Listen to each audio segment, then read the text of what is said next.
भक्तों के चरित्रों का मनन करने से बहुत बल मिलता है। ध्यान पूर्वक सुने। हरिश्चंद्र जी महाराज की सत्यता, दानशीलता, चराचर जगत की सेवा भावना और भगवद स्मृति, इसकी कसौटी के लिए महामहिम ब्रह्म ऋषि विश्वामित्र जी आए। उनका एक बहुत सुंदर वन था।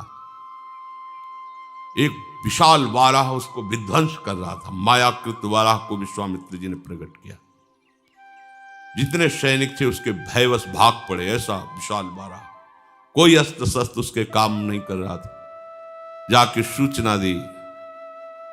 चक्रवर्ती सम्राट थे, बलशाली भी थे, और का चिंता की बात नहीं। घोड़े पर सवार हुए वहां पहुंचे तो कोई वाराह नहीं।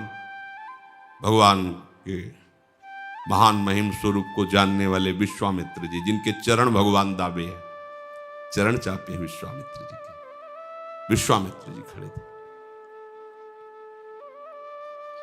प्रणाम किया साष्टांग। अहो भाग्य, आज तो भगवान हमारे ऊपर बहुत प्रसन्न हुए। आप जैसे महामहिम ब्रह्म ऋषि के दर्शन हो गए। प्रभु आज्ञा करो, आपकी क्या सेवा करें। घुटनों के बल बैठे हुए, हाथ जोड़े हुए विश्वामित्र जी से कहे, बस राजन, अगर सेवा की बात कहते हो तो घोड़े की लगाम और खजाने की चाबी दे दीजिए। वो हंस पड़े, महाराज केवल 2 चीजें? हाँ, तुम दो तो दिया। फिर 20 भार स्वर्ण दक्षिणा में दीजिए। 20 भार? जितना चाहे। मिथ्यावादी, तेरा क्या रह गया? खजाने की चाबी मतलब मेरा पूरा खजाना। घोड़े की लगाम अर्थात जहां तक चक्रवर्ती सम्राट पद में तूने यात्रा की, मेरा सम्राट पद वही जो चारों तरफ विजय प्राप्त की। बात सत्य? हाँ, तो 20 भार स्वर्ण दक्षिणा में। महाराज, मेरी तो बुद्धि चकर आ गई। सब कुछ आपका है, ये तो पक्का। अब ये 20 भार स्वर्ण, हमें उपाय बता दीजिए। तो इस राज्य से निकलो। तुम्हारे राज्य की सीमा के बाहर है काशी। काशी किसी राजा के शासन में नहीं, भगवान विश्वनाथ जी की नगरी है। जाओ वहां, छोड़ो ये राज्य और बिको, और तीनों के बिकने पर जो स्वर्ण राशि प्राप्त वो दे दो, हम संतुष्ट हो जाएंगे दक्षिणा में। देखो कसौटी। हाँ, सत्य को अपना जीवन बनाने वाले, सब कुछ भगवान का है, हम उनके दास हैं ऐसा मानने वाले, भगवान के भक्तों में श्रद्धा रखने वाले, उनके लिए कोई कष्ट नहीं होता। सत्य संध के लिए प्राण चले जाएं, सर्वस्व नष्ट हो जाए, पर वो अपने मार्ग को नहीं छोड़ते। हरिश्चंद्र जी ने विश्वामित्र जी को देने के लिए अपने दक्षिणा के लिए काशी में गए। अब चक्रवर्ती सम्राट को कौन खरीद सकता, जानते तो सभी थे। जहां वो कहते मुझे कोई खरीद ले, पर मुझे 20 भार स्वर्ण चाहिए। मेरी पत्नी, उनकी शैव्या पत्नी, बड़ा मतलब कारुणिक प्रसंग है। जो महलों से बाहर कभी किसी ने देखा नहीं, वो बिकने के लिए अपने पति के साथ, देखो उनका पातिव्रत धर्म, कि आप हारे हो, हम थोड़ी हारे हैं, जाओ तुम्हें जहां जाना हो। और पुत्र रोहित कुंवर, तीनों साथ काशी में बिकने के लिए। कौन खरीदेगा? आज भी हरिश्चंद्र घाट है काशी में, तो वहां डोम स्वरूप में खरीदने वाले आए।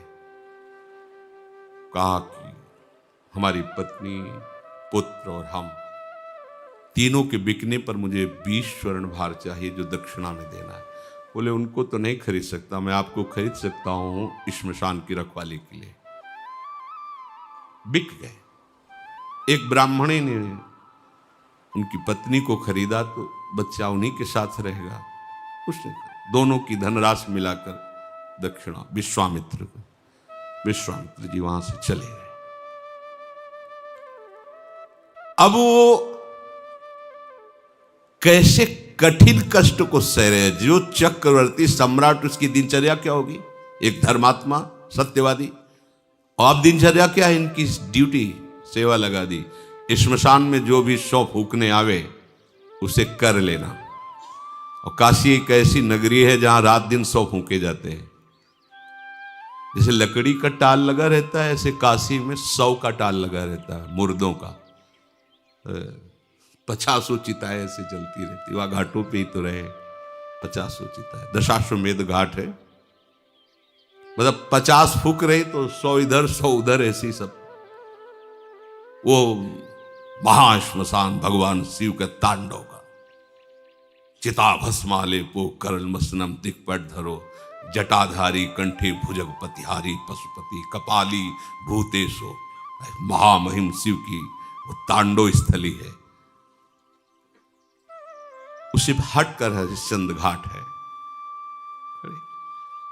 सोचो जरा, ऐसा महामहिम चक्रवर्ती सम्राट की सुविधा में पलने वाला शरीर, श्मशान में 24 घंटे की सेवा। भरण पोषण करने वाला मालिक कौन? डोम। उसकी आज्ञा पर। और उनको खाने को सूखे अन्न को, चना जैसे कोई कसौटी कसी जाती है तो हमारा तन नहीं, हमारा परिवार नहीं, हमारा राज्य नहीं। हे नाथ, मैं आपका हूं, ये सत्य है। तो दिखाओ परीक्षा में कि आपका कुछ नहीं है और आप सत्य का ऐसे पालन करते हैं। जो वहां कर मिलता था उसे जाकर के मालिक को देना और हर समय श्मशान में रखवाली करना। जब विश्वामित्र ने देखा ये तो पूरे के पूरे पास हो रहे हैं, मृत्यु को आज्ञा दी, तत्काल प्रारब्ध की रचना बदला जाए और इनके पुत्र को मारा जाए। सांप बन करके बस मर गया। जिस ब्राह्मणी के यहाँ थे उसने कहा कि मैं तो खरीद चुकी हूं सेवा के लिए, ये थोड़े हम तुम्हारे बच्चे के संस्कार के लिए पैसे लगाएं। वो एक बार में खरीद लिया, आप करो जैसा करना।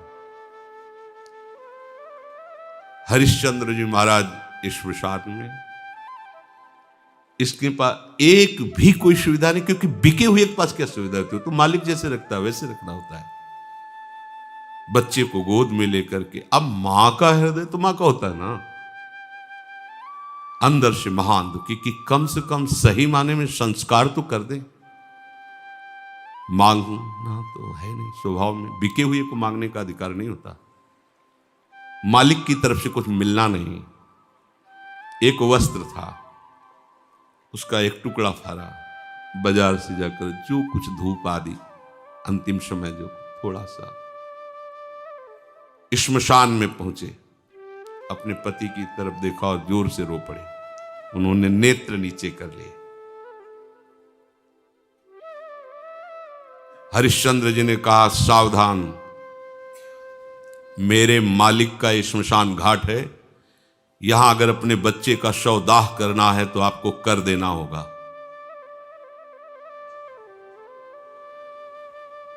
रो पड़ी। आपका भी तो पुत्र नहीं, मैं सिर्फ डोम का इस समय नौकर हूं, बिका हुआ। बिना कर लिए आप इस घाट पर दाह संस्कार नहीं कर सकते। उनका स्वामी आपको पता है ना, आप पहचान रहे हो ना, मैं सिर्फ एक बिका हुआ नौकर हूं। अगर आप यहां संस्कार करना चाहती है तो आपको कर देना होगा। तो आप ही बता दो ना कि अब कर में क्या दूं? शरीर भी तो बेच दिया है, क्या है? एक पुत्र है, वो भी मृत्यु को प्राप्त हो गया है। आपकी ही सत्यता का पालन करने के लिए सब है। आप ही बोल दो ना क्या कर। तो जितना वस्त्र बचा है उसका अगर आधा आप दे दो तो इसी को हम कर मान करके आपको आदेश कर देंगे। रक्षा में श्मशान में रहते थे, इसलिए उनके पास अस्त्र था ही, उससे वस्त्र कर के रूप में लिया। देखो कैसी भगवान की कसौटी, अपने लोग कसौटी 100 ग्राम बर्फी में ईमान खो देंगे, प्रभु को भूल जाएंगे। कसौटी लायक कहाँ है यार। तभी कह रहे कि आप सोचो प्रभु ने आपको क्या दिया है। आप लोगों को क्या भगवान हमको दिया है। तुम्हें सत्संग का महत्व पता है, तुम्हें धाम का महत्व पता है, तुम्हें नाम का महत्व पता है, तुम्हें उपासना का महत्व पता है? नहीं, फिर भी हमें ऐसी अमूल्य चीज दे दी प्रभु ने, और कोई कसौटी नहीं की। कसौटी लायक नहीं तो कसौटी क्या करे। कसौटी तो इन महापुरुषों की होती है। प्रभु सर्वत्र हैं, मैं धोखा नहीं कर सकता, आपको कर देना ही होगा। फूट फूट करके रो रहे हैं, लेकिन जो सत्य प्रतीक भगवान का भक्त होता है वो कभी, अरे बड़े लीला बिहारी, बड़े लीला बिहारी, मतलब ये तो अपने लोग कलयुग के भक्त है, पूरी छूट है। हाँ, राधा राधा कहो, रबड़ी रसगुल्ला पाओ, जय हो। और वो ऐसे कृपालु इतने में रीच जाते, ले तो आरा चलवा दिया है, आरा चलवा दिया है। मोरा ध्वज चरित्र पढ़ के देखो, आरा चलवा दिया है। मेरा शरीर मेरा तू, तो चल मैं कहता हूं काट आरे से इसको। एकांत में तुम्हारे व्रत की परीक्षा होगी। देखो कैसा एकांत है, श्मशान घाट में पत्नी और पुत्र मरा हुआ है, कोई देखने वाला नहीं, वहां डोम हाजिर थोड़ी जो उसने खरीदा था। और वो कह भी सकते थे कि देखो मेरी पत्नी मेरा आदेश के बिना कर के लिए। तो एकांत में भी अपनी निष्ठा को गिरने, आप एकांत में अपने प्रभु को एक तरफ रख लो और अपने एकांत को एक तरफ देखो। एकांत में आपकी प्रभु की प्रधानता रहती है, विषय की प्रधानता रहती है। आप खुद देख लीजिए, हरिश्चंद्र जी की आंखों में एक बूंद भी आंसू नहीं है।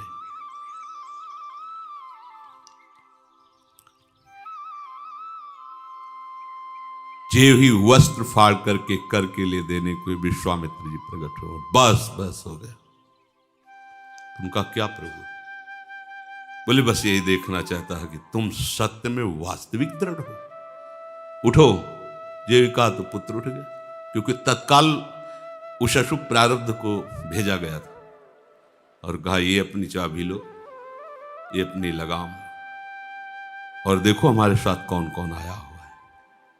साक्षात देवराज इंद्र, परमेष्ठी ब्रह्मा और स्वयं भगवान, पूरे सृष्टि विभाग के महामहिम वही घाट पे उपस्थित हो गए। तुम्हारे जैसा धर्म का पालन करने वाला, सत्य का पालन करने वाला कोई बिरला ही होगा। आशीर्वादों की झड़ी लगा दी देवराज इंद्र, भगवान ब्रह्मा, भगवान हरि। धर्म सब कुछ नष्ट हो जाए, अपनी निष्ठा नहीं।